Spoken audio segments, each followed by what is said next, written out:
I'm going to walk you through how I make placement, quality, emotional guitar loops like this.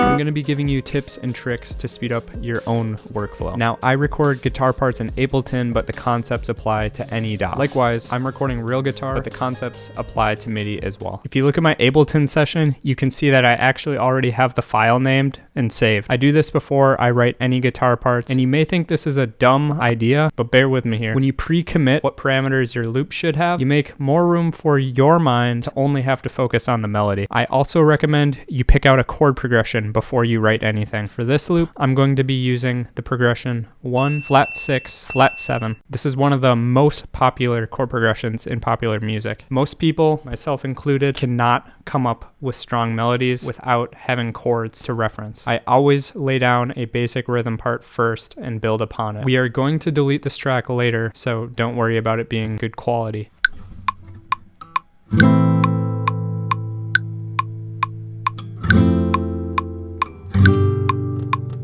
Once I have the chord layer down, I come up with a main rhythm part. I have a handful of picking patterns that I like to use. Usually I'll just play around until I formulate the main rhythm part. Don't worry about achieving perfect timing here. It's not important. We can fix that later. Just make sure your take is free of technical mistakes like fret buzzing, not muting strings correctly, etc.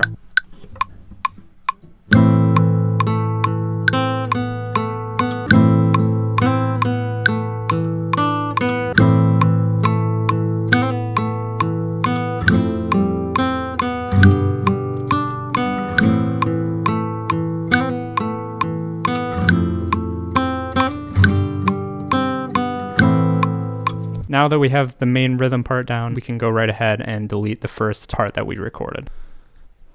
Now for melodies, I improvise all of my melodies, and I recommend you do the same. Improvisation is a skill that you can get better at, and in my opinion, improvisation is the most valuable asset you can have as a loop maker. Once you get good at improvisation, amazing melodies will just come to you spontaneously. I'm going to put the main rhythm part on loop and improvise melodies until I get something that I really like.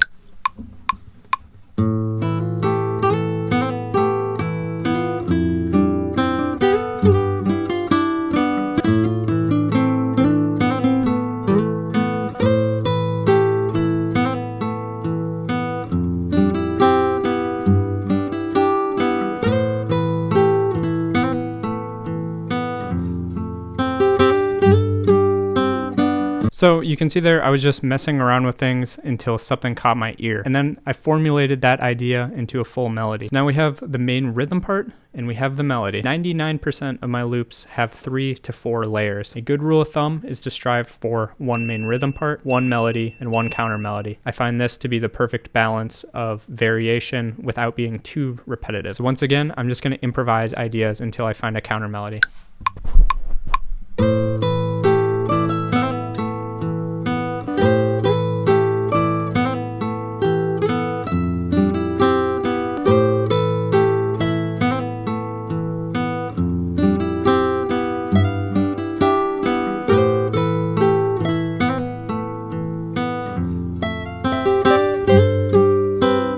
Now that I have all the layers for my loop, it's time to clean up the timing. I always start with the main rhythm part. I'll solo it, make sure all the transients line up with a metronome. I will then do the same for the melody and the counter melody.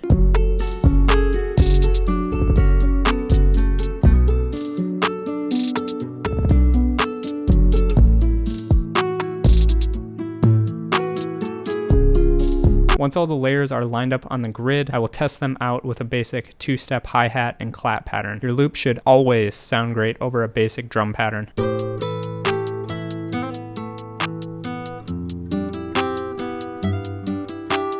So now we're ready to bounce the loop and send it off to other producers. Here is how I have been exporting my loops. At the beginning, I'll have every part play 1 time through. Then I will just have the main rhythm part play, followed by every part playing together 4 times in a row. And then at the end, I put the stems, so I separate every part out so only 1 part is playing at a time. An added bonus of naming our file ahead of time is that it's already formatted perfectly when we go to export it. Now that you know an efficient and powerful way to make loops, you need strong picking patterns to reference. That's that's why you need to go watch this video where I break down 3 simple but fire picking patterns that you can use over and over again. I literally use these patterns all the time in my loops.